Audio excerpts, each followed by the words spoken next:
Y un año después, en 1991, estalló otra guerra, conocida como la Guerra del Golfo, y recientemente, hace un tiempo, la guerra en Siria, que si bien es cierto todavía no ha acabado del todo, pero ya no es como hace 3 años, donde estaban cayendo bombas y bombas y bombas en diferentes lugares de Siria, como Damasco, por ejemplo, capital de Siria. Imagínense, pobres personas, las que viven ahí, hombres, mujeres y niños, todo lo que tienen que soportar.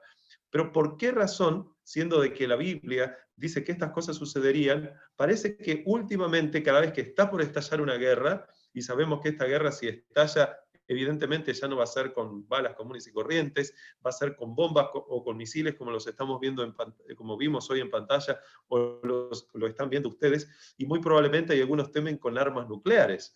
Entonces, ¿qué parece ser lo que está frenando esta situación de que se desate una guerra? Porque, insisto, parece que viene una guerra y después todo es como que se desarma. De acuerdo a la Biblia, esto tiene una explicación. En Apocalipsis capítulo 7, versículos 1 al 3, dice lo siguiente: después de esto vi a 4 ángeles en pie sobre los 4 ángulos de la tierra. Quiero hacer un alto ahí. Apocalipsis es un libro que, si bien tiene mucha cantidad de contenido, pero mucha de esa cantidad de contenido es simbólico. Entonces, cuando la Biblia habla de 4 ángulos de la tierra, evidentemente la tierra no es cuadrada para tener ángulos, es redonda. Aquí hay una alusión a los 4 puntos cardinales: norte, sur, este, oeste. Como sea, ahí dice que hay un grupo de ángeles, en este caso representado por el número 4, que estaban en pie sobre los 4 ángulos de la tierra, que detenían los 4 vientos de la tierra, para que no soplase viento alguno sobre la tierra, ni sobre el mar, ni sobre ningún árbol. Aclaro que estos vientos a los que hace referencia la Biblia tienen que ver con guerras. ¿Por qué? La Biblia generalmente utiliza la palabra vientos en este contexto para hablar de crisis, para hablar de violencia, y especialmente en este contexto está hablando de guerras entre naciones, de conflictos bélicos. Y eso es lo que dice la Biblia, que hay ángeles que están evitando que eso suceda. Y dice que lo están evitando hasta que ocurra algo, porque cuando ocurra eso, entonces sí sucederá. Dice, para que no soplase viento alguno sobre la tierra, o sea, no existiese este tipo de guerra ya desastrosa que llevaría todo a un caos muy grande, ni sobre ningún árbol, ni sobre nada de eso, dice, y vi también a otro ángel que subía de donde sale el sol y tenía el sello del Dios vivo, y clamó a gran voz a los 4 ángeles, a quienes se les había dado el poder de hacer daño a la tierra y al mar, diciendo: no hagáis daño a la tierra, ni al mar, ni a los árboles, hasta que hayamos sellado en sus frentes a los siervos de nuestro Dios. O sea que la Biblia nos dice que la razón por la que aún no están ocurriendo estos conflictos bélicos, evidentemente tiene que ver porque Dios ha mandado a sus ángeles que detengan todo este conflicto hasta que ocurra algo. Dice que los siervos de Dios tienen que ser sellados en sus frentes. Ahora, en toda guerra, generalmente hay un grupo especial de soldados. En toda guerra hay un grupo de avanzada, que son los que generalmente más preparados están para poder combatir en diferentes entornos. En una guerra hay lo que se llama, son grupos especiales o grupos elite, o grupos de reconocimiento especial, que justamente, o unidades de reconocimiento especial, que justamente es el título de este tema, unidad de reconocimiento especial. Estos soldados se caracterizan por tener un entrenamiento muy severo, tanto física como mentalmente. Ellos se los exponen en diferentes entrenamientos para poder soportar todo tipo de situación terrible, para que cuando vayan a la guerra, entonces estén preparados. Y ahí ustedes pueden ver algunas de estas imágenes de este tipo de soldados. Aquí, por ejemplo, nosotros en pantalla tenemos unas fotos de lo que se conoce como los SEALs, que son la unidad de reconocimiento especial que tiene el ejército de Estados Unidos. A estos, si ustedes ven las fotos de estos muchachos, son jóvenes. La mayoría de ellos tienen apenas unos poquitos años más que ustedes. Si ustedes quizás van a primero de secundaria, entonces ustedes tienen 12 años, y estos muchachos quizás tengan unos 8 años más que ustedes, algunos un poquito menos, algunos pueden llegar a tener 19 años incluso. Si ustedes van a sexto de secundaria, entonces estos muchachos tienen 2 o 3 años más que ustedes. O sea que muy probablemente, si en algún caso algunos de ustedes ingresase a alguno de estos entrenamientos, si fuese el caso, no les estoy diciendo que eso es lo que deberían hacer, evidentemente en poquitos años, en 2 o 3 años, ustedes estarían allí. Bueno, a estos soldados se los entrena de una forma muy dura, para que cuando pasen, entonces ellos puedan reconocerse como esa élite de reconocimiento especial. Los que no pasan, entonces siguen sirviendo como soldados, pero ya no son esa élite de reconocimiento especial. Generalmente algunos países, muchos países, pero los que suelen estar en guerra o estar en situaciones de guerra, suelen tener estos grupos de reconocimiento especial. Por ejemplo, en Pakistán está el famoso SSG, que es el Grupo de Servicio Especial Pakistaní. Por ejemplo, hay otro grupo que es el Grupo Alfa en Rusia. Es una élite, es como si fueran los SEALs, pero de Rusia. En Reino Unido tenemos otro grupo de reconocimiento especial, que es el SBS. Tenemos, bueno, justamente en Estados Unidos, los famosos Navy SEALs. Pero es interesante este grupo del que me quiero detener un poquito y contarles algo. Y si ustedes recuerdan, no sé si van a recordar, pero yo les dije que yo tenía otro título para este tema. El título del tema de hoy sería Sayeret Matkal, que justamente es el nombre del grupo elite del ejército de Israel. Pero sin embargo le puse al título Unidad de Reconocimiento Especial. Ahora, ¿qué características tiene este grupo Sayeret Matkal a diferencia de los demás? Hay muchas personas especialistas en estos tipos de grupos elite que dicen que muy probablemente, esto que voy a decir ahora puede que no sea así, reconozco, pero es interesante que varios especialistas están de acuerdo en esto. Este puede ser que sea el grupo, la unidad de reconocimiento especial más avanzada del mundo, o que el mundo haya conocido en algún punto. Y la pregunta es, ¿por qué? ¿Por qué razón estos Sayeret Matkal, que parte de la Sayeret, por ejemplo, significa unidad de reconocimiento especial, y Matkal es un grupo del ejército, o sea que es un grupo del ejército, elite, conocido como unidad de reconocimiento especial, o Sayeret Matkal? ¿Qué tienen estos en especial? Bueno, hay que reconocer algo. Los israelitas, hay una diferencia entre israelitas e israelíes. Los israelitas eran los que del tiempo de Jesús, que quedaban apenas 2 tribus de las 12 tribus, y los israelíes son los que, podríamos decir, a partir de que se estableció el Estado de Israel, luego de la Segunda Guerra Mundial, en 1945, todos los ciudadanos de ese Estado de Israel pasaron a llamarse israelíes. Israelitas podríamos decir que eran los del contexto bíblico, israelíes son los del contexto actual. La cuestión es que, si bien es cierto, los israelíes, o los israelitas, si quieren así también, ya no son, de acuerdo a la Biblia, el pueblo de Dios, y eso no significa que dentro de Israel no haya pueblo de Dios, porque puede haber pueblo de Dios en todas las religiones, pero de todas formas, como nación, dejaron de ser el pueblo de Dios. A pesar de eso, es interesante que ellos han heredado, a pesar de que han pasado ya varios años, algo que las otras naciones no tenían. Ellos heredaron el conocimiento del Dios verdadero. Ellos heredaron una forma de alimentarse bíblica que ayuda a que el cuerpo humano pueda estar mucho mejor físicamente, y no solo físicamente, sino intelectualmente. La Biblia y también algunos textos de una escritora y profeta llamada Ellen White ella dijo algo muy interesante, que Dios quería crear podríamos decirlo utilizando el lenguaje que nosotros estamos utilizando, una élite de personas que realmente sean sumamente capacitadas, sumamente poderosas, tanto física como mentalmente, cosa que las demás naciones, cuando viesen a los israelitas, dijeran, yo quiero ser como ese pueblo, que generalmente no se enferma. Dios había prometido a su pueblo que si le obedecían, no se enfermarían de las enfermedades que Dios había enviado a los egipcios. Muy probablemente no se enfermarían nada, o sea que si morían, evidentemente, porque muy probablemente iban a morir, obviamente, pero si morían iban a morir de más viejos que los demás. La capacidad intelectual de ellos iba a ser superior. Y a pesar de que ellos fallaron como pueblo de Dios, de acuerdo a lo que sabemos en la historia, de todas formas quedaron vestigios de lo que ellos heredaron durante tanto tiempo. Por 1800 años, desde que Dios llamó a Abraham, y un poquito más adelante, el pueblo de Israel fue el pueblo escogido en la Biblia. Y durante esos 1800 años ellos se alimentaron correctamente, hicieron lo que tenían que hacer en muchos aspectos, en otros no, y por lo tanto, de todas formas, aunque no hicieron completamente la voluntad de Dios, era evidente que tenían cierta ventaja en relación a las demás naciones porque ellos obedecían a Dios. Ahora, ¿por qué yo les estoy diciendo esto?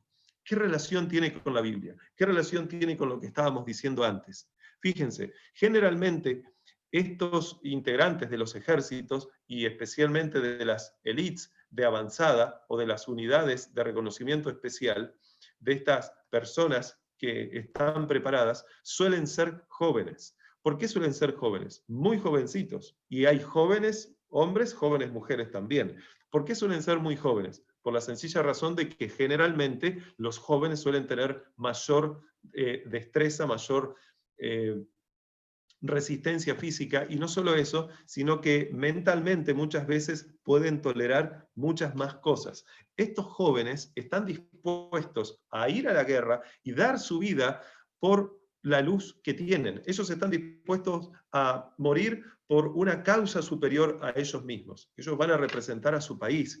Y ellos, a pesar de todo, es interesante que la mayoría de ellos se mete en esos grupos, pero por voluntad propia, porque realmente quieren servir. Y a pesar de que ellos están haciendo algo equivocado en el sentido de que son preparados para matar personas, ellos entienden, de acuerdo a la luz que tienen que eso estaría bien porque no conocen el resto de la historia como nosotros sí conocemos. De acuerdo a la luz que ellos tienen, ellos están haciendo lo posible para hacer el bien.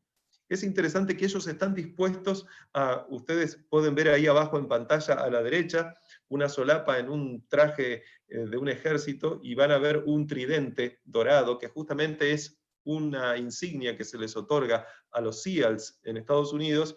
Bueno, pero esta insignia se le otorga a muchos otros cuando pasan por todo el entrenamiento, por toda la prueba, y además participaron de una guerra. Ellos están dispuestos entonces a dar su vida por una insignia, de acuerdo a la luz que tienen.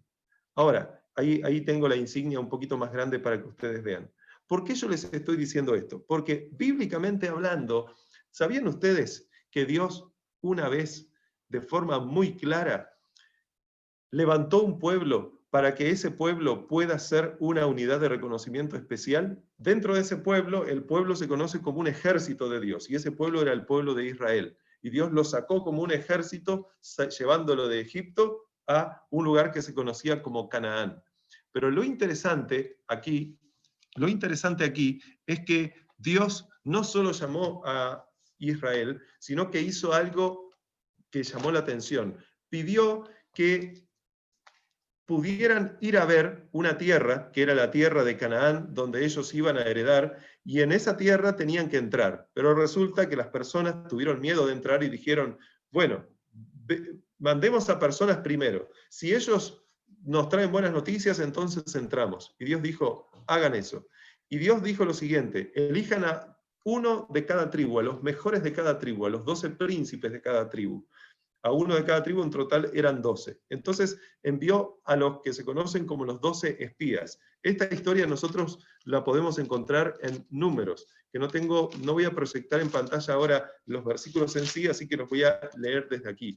No voy a leer todos los versículos, pero aquí nosotros tenemos una unidad de reconocimiento especial dentro del ejército de Dios. En Números capítulo 13, versículo 1 dice, y Jehová habló a Moisés diciendo, envía tú hombres que reconozcan la tierra. Esa palabra, reconozcan, es importante. Justamente, unidad de reconocimiento especial. Que reconozcan la tierra de Canaán, la cual yo doy a los hijos de Israel.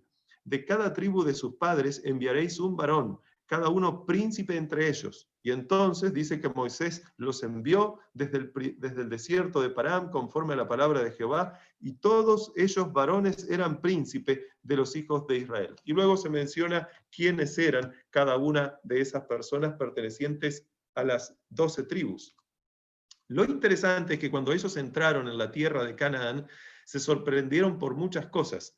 Y la Biblia muestra que una de las cosas que se sorprendieron era porque ahí fluían las cosas de una forma impresionante, había mucha comida, mucha bebida, la Biblia lo expresa diciendo de que ahí fluía leche y miel, y cuando encontraron cómo eran las uvas, parece que los racimos de uvas eran enormes, tan enormes eran que para poder llevar un racimo se necesitaban 2 personas. Entonces ataron el racimo en un palo y entre 2 personas llevaban ese pesado racimo. Es algo impresionante. Ellos llevaron eso a modo de prueba para que las personas que estaban, digamos, que las personas que iban a ver todo eso pudieran creer lo que ellos habían visto. La cuestión es que este era el objetivo por el cual Dios los había enviado. Voy a sacar un momentito esto y ahora les voy a decir algo más. La cuestión es que la Biblia dice que tristemente solo de esas 12 personas, solo 10 obedecieron a Dios. No los 12 obedecieron a Dios, sino que los otros 10 tristemente no querían entrar en esa tierra. ¿Por qué? Porque ¿qué habían visto en esa tierra? En esa tierra también habían visto gigantes. Y los gigantes que aparecen en la Biblia eran gigantes, pero me imagino que eran algo así como David, como Goliat, que peleó contra David, y Goliat era una persona muy alta, pero no era tan alta como lo que describían estos espías, por lo menos 10 de esos, o los 10 de esos 2 espías. ¿Qué es lo que decían ellos? Que cuando se compararon viéndose con ellos, dice que ellos aparecían como si fueran langostas. O sea, más o menos una relación entre nosotros y lo que sería King Kong. O sea, obviamente que eso le despertó miedo a las personas que estaban ahí.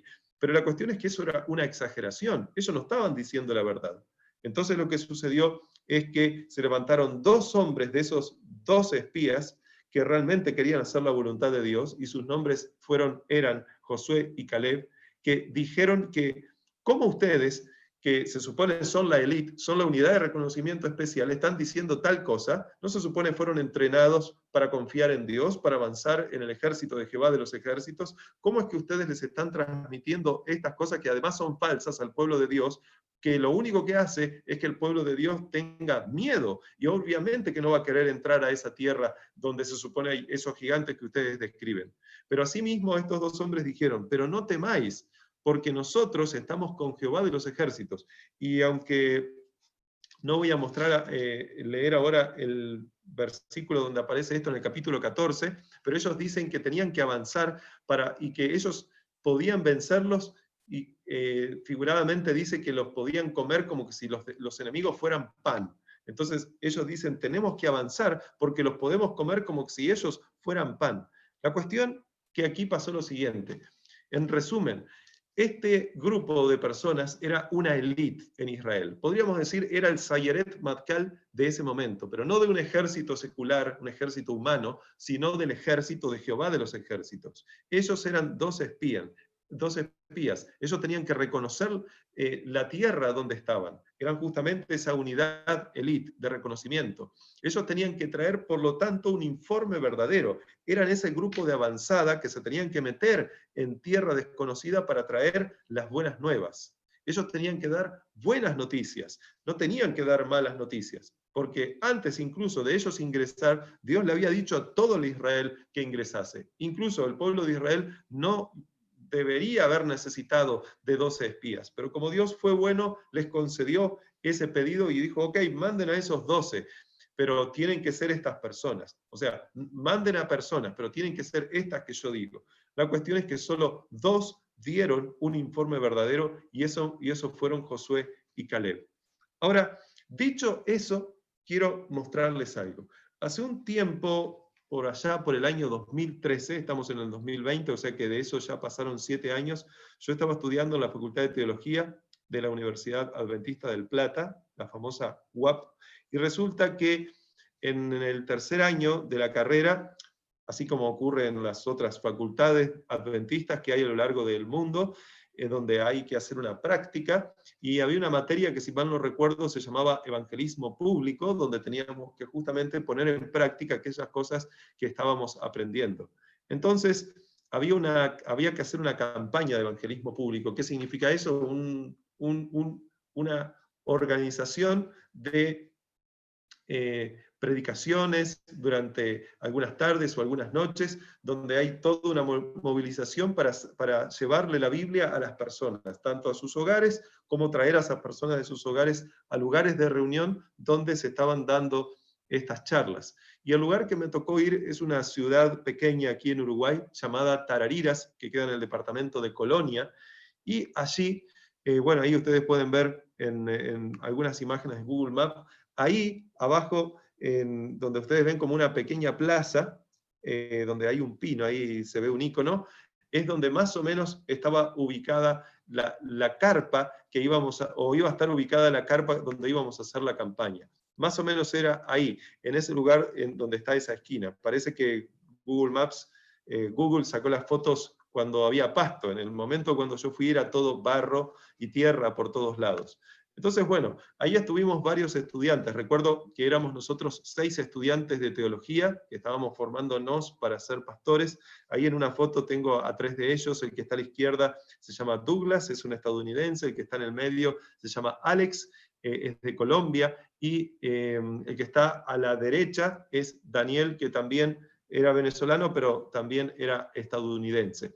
Bueno, ahí hay algunas fotos, estoy yo a la derecha, ahí como pueden ver, y lo que teníamos que hacer nosotros ahí era, en ese lugar donde estaba esa tierra, cavar pozos, clavar algunos palos grandes, estacarlos bastante, pisonarlos bastante para que no se muevan, porque ahí, en el medio, era donde se iba a levantar una carpa donde íbamos a traer a las personas. Esta es una de las pocos fotos que pude rescatar, había muchísimas más, pero no pude acceder a ellas. Y bueno, esa carpa parece chiquita, pero realmente era muy grande, tenía como nombre Airetorium, imagínense, eso era para atraer a las personas también y que puedan entrar a ese lugar. Interesantemente, esa carpa fue diseñada por el mismo predicador. Y bueno, esa es otra de las fotos de esa carpa. La carpa realmente tenía una capacidad para más de 150 personas y algunas veces casi se podía llenar, algunas veces no, pero todas esas sillas que ustedes están viendo ahí estaban llenas después. La cuestión es que las noches fueron pasando, nosotros estuvimos en esa campaña aproximadamente unos 4 meses y medio, pero las predicaciones noche tras noche, así como yo estoy haciendo ahora, de una forma diferente, obviamente, esas predicaciones duraron a lo largo de 1 mes y medio aproximadamente. Y prácticamente desde el principio, todas las noches, había mucha cantidad de gente. A medida que iba pasando el tiempo, más cantidad de gente. Resulta que en esa campaña llegó el momento de los bautismos. Ahí estamos en una foto, nuevamente los 3 que están a la derecha, estoy yo en el medio, a mi derecha, o mejor dicho, para ustedes que están mirando, a su derecha de la cámara está Alex, a la izquierda está Daniel. La cuestión con esto, ahí nuevamente tenemos a Daniel, tenemos a Alex en otros contextos determinados, pero la cuestión es que sucedió lo siguiente. Llegó el día antes de los bautismos, supongamos que los bautismos, ahora no recuerdo, supongamos que los bautismos iban a comenzar un sábado, entonces era viernes, más o menos así fue, y resulta que Alex y otro compañero que no aparece en pantalla solían ir a un lugar cercano, si mal no recuerdo eran más o menos unos 10, 15 kilómetros de distancia, y traían algunas personas todas las noches en auto para poder ver esas conferencias. Al otro día se iba a bautizar una señora mayor, y la amiga que esa señora mayor tenía se iba probablemente a bautizar días después. Y prácticamente todas las noches esas 2 señoras venían, y generalmente iban 4 en auto. Iba Alex, iba otro de nuestros compañeros y estas 2 señoras. Resulta que ellos se fueron, pero nunca trajeron a esas señoras, que ellos iban un rato antes de la conferencia, traían las señoras, ocurría la conferencia y después ellos regresaban a las señoras. Pero cuando fueron a buscarlas a las señoras, nunca regresaron. Entonces pasó toda esa predicación esa noche y a nosotros nos sorprendía que nuestros amigos, nuestros 2 amigos estudiantes y estas 2 señoras no aparecían por ningún lado.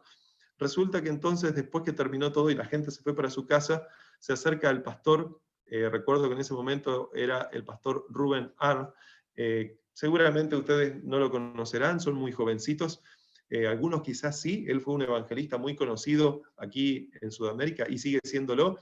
La cuestión es que el pastor dijo, me acaban de llamar de la policía y me dicen que ocurrió un accidente en un auto donde iban 4 personas. Nosotros empezamos a hacer cuentas y bueno, es como que todo calzaba. Muy probablemente entonces nuestros amigos habían tenido un accidente. Pero no solo eso, sino que la policía les había dicho que en ese accidente habían muerto 3 personas. Eso inmediatamente nos preocupó. Obviamente le preocuparía a cualquiera, porque eso significa, si hacíamos cuentas, que sí o sí, uno al menos de nuestros amigos había fallecido. Porque en ese auto iban 2 de nuestros amigos y 2 señoras, que una de ellas al otro día se iba a bautizar y la otra muy probablemente días después, porque a partir del bautismo del otro día, todos los días iban a haber bautismos en esa semana. La cuestión es que cuando nos avisaron, resulta que quien había fallecido es quien aparece aquí a la derecha de la pantalla, nuestro amigo Alex.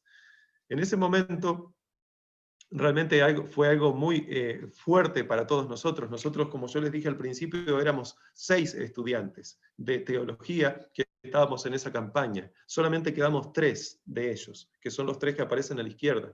Mi amigo Daniel, mi amigo John y yo.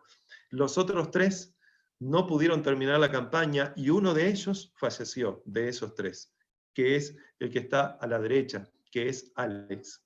Luego del fallecimiento de Alex, ocurrió una situación terrible porque obviamente eso empezó a generar toda una preocupación en las personas, pero asimismo luego, después de pocos días, los bautismos igualmente se hicieron y empezaron a bautizarse una tras otra de las personas y se bautizaron 27 personas en esa campaña, recuerdo.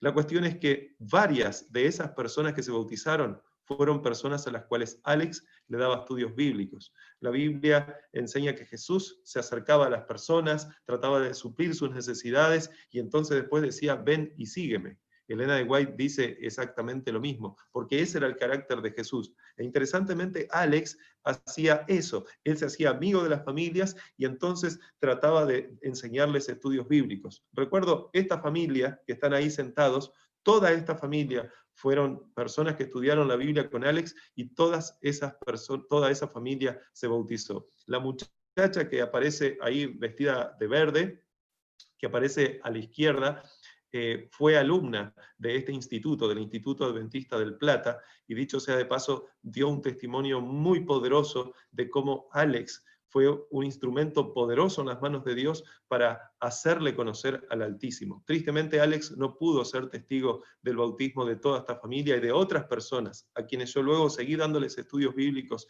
para que se bautizaran. Pero sin dudas, este muchacho, Alex, mi amigo, experimentó, o mejor dicho, experimentó en un sentido, pero nosotros en otro, lo que significa estar en el frente de batalla, en los grupos de avanzada que Dios tiene para llevar personas a los pies de Cristo. Entonces, si tú observas detenidamente, la pregunta es, cuando estos jóvenes que se preparan para la guerra, que dan sus vidas para recibir apenas un tridente dorado, entendiendo ellos que lo que importa es dar su vida por algo más grande que ellos, y la mayoría de ellos son jóvenes, la mayoría de ellos tienen unos poquitos años más que ustedes. La pregunta que yo me hago es la siguiente. Ellos, con la poca luz que tienen, fíjense los fieles que pueden ser, que están dispuestos a morir por esa poca luz que tienen. ¿Cómo deberíamos actuar nosotros, que conocemos el resto de la historia, que tenemos mucho más luz que ellos? ¿Cómo actuarían ellos si supieran que realmente la iglesia adventista del séptimo día, de acuerdo a lo que la Biblia enseña, es la iglesia que Dios ha levantado al final de la historia, con un grupo de avanzada para no quitarle la vida a las personas, sino para salvar personas, no para defender un país, sino para defender el reino de los cielos, no para recibir un tridente dorado, sino para recibir una corona que heredarán los que tendrán vida eterna? ¿No creen ustedes que esos muchachos, con la poca luz que tienen, que están dispuestos a dar su vida por algo material, podrían muy bien estar preparados para que si supiesen las cosas que nosotros sabemos, podrían dar sus vidas, pero por algo espiritual? Y en este caso, en vez de solamente combatir una guerra, salvar personas?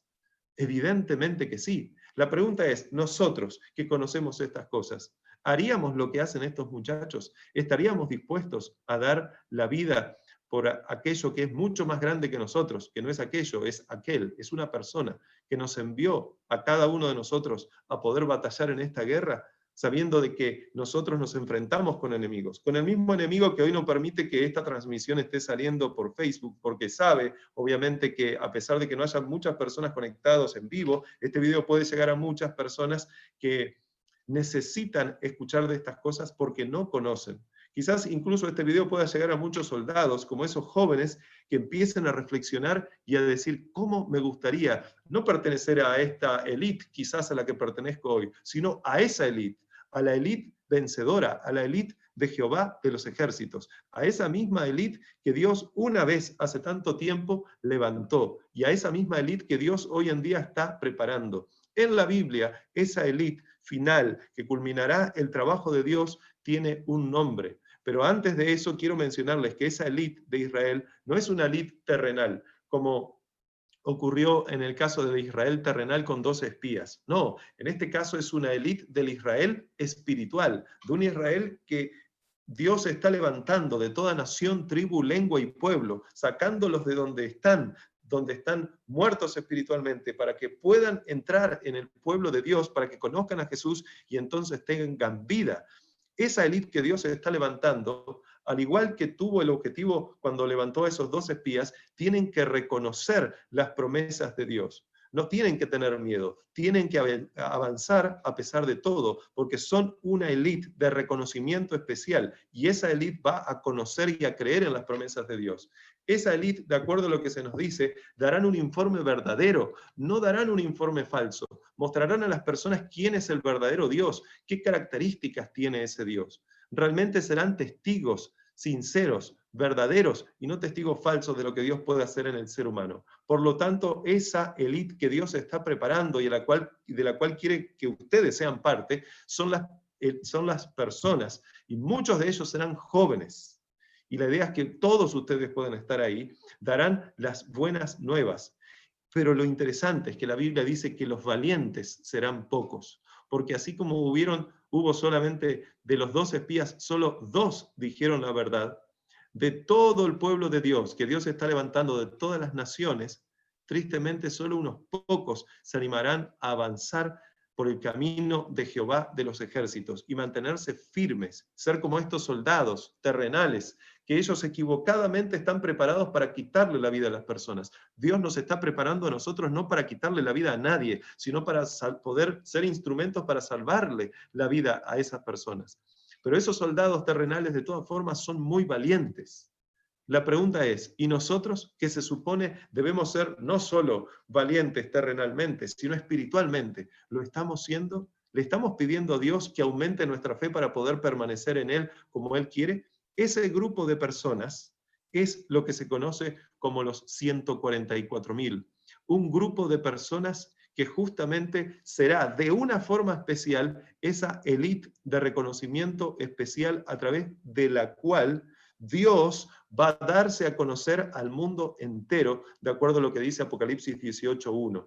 Pero de acuerdo a lo que dice Apocalipsis 14.1, también dice lo siguiente: después miré y aquí el Cordero que estaba en pie sobre el monte de Sión. El monte de Sión es un lugar que físicamente queda cerca de Jerusalén, pero en este caso es un símbolo del pueblo de Dios. Y dice, y con él 144.000 que tenían el nombre de él y el de su padre escrito en la frente. A ese noble grupo es al que Dios quiere que tú pertenezcas. Yo no sé si tú recuerdas haber visto una película. Esta película se hizo en base a una historia real. Hubo un hombre llamado Desmond Doss que falleció hace poco. Era un adventista médico que muy joven, así, unos poquitos años más que ustedes, que ingresó en la Segunda Guerra Mundial como soldado, pero no para matar personas, como generalmente los soldados son entrenados, sino para salvar vidas. Y lo que él hizo es aceptar ir a la guerra, pero no portar armas. Y cuando le decían, no, pero ¿cómo no vas a llevar un arma? ¿Estás loco? Él decía, es que yo, si llevo un arma, se supone que es para matar a alguien. Y yo no voy a la guerra para matar a nadie. Yo quiero ir a la guerra para salvarme, para salvar personas. Y pueden meterme preso si quieren entonces por no llevar armas. Y todos creían que estaba loco, pero lo dejaron igualmente entrar. La cuestión es que hubo una batalla en una isla en Japón, y cuando estaba luchando el ejército de Estados Unidos contra los japoneses, ocurrió que empezaron a haber muchas bajas de Estados Unidos y Estados Unidos empezó a retirarse, y lo interesante es que este muchacho, que no tenía armas, no se retiró, sino que lo que hizo este muchacho, relatado por los eventos de la historia, que luego se hizo una película llamada Jackson Wright, que la traducción al español no es la misma que lo que dice en inglés, pero es la película que se conoce Hasta el último hombre, o Sobre la cresta de la sierra, algo muy peligroso. Ahí es donde él estaba, porque justamente la batalla ocurría en una parte de encima de un lugar donde abajo, al costado, había todo un precipicio, y sobre esa planicie es que se desarrollaba la guerra. Él se quedó y le terminó salvando la vida a 75 personas, y no solo a sus amigos, sino también a sus enemigos. La pregunta es, ¿será que tú también estás haciendo lo posible como este muchacho de no solo salvar la vida de tus amigos, sino salvar la vida de tus enemigos? Estos muchachos que aparecen ahí en pantalla, sin dudas que no conocen la verdad, pero son personas que están dispuestos a morir por la verdad que conocen. Si ellos conocieran toda la verdad, con mucho, de forma, se sentirían contentos en poder pertenecer al verdadero ejército, no a un falso ejército, no a un ejército que está controlado por personas que lo que intentan es matar personas, sino por un ejército que está controlado por alguien que quiere salvarle la vida a las personas. Pero estos muchachos, insisto, están dispuestos a dar su vida por esa verdad que conocen. ¿Será que nosotros, que tenemos una verdad mucho más amplia, mucho más noble, mucho más grande, una verdadera realidad aumentada de las cosas como son, estamos dispuestos a dar nuestra vida por Jesús, nuestra vida por Dios? Dios quiere que así lo sea. Dios está levantando un pueblo de personas de toda nación, tribu, lengua y pueblo, de la cual muchos de ellos, si no la mayoría, incluso, serán jovencitos y jovencitas, así como ustedes. La pregunta es si tú, que estás escuchando, quieres participar de esto, quieres ser parte de este grupo. Yo realmente deseo de corazón que Dios te pueda bendecir en esta hora, que puedas ser el instrumento que Dios quiere que seas la persona que Dios está preparando para que te puedas convertir que te puedas convertir en uno más de ese ejército o de esa unidad de reconocimiento especial, de ese grupo de avanzada que tendrá el privilegio de llevar las buenas nuevas, no a algunas regiones del planeta, sino, de acuerdo a la Biblia, lo que dice, a todo el mundo.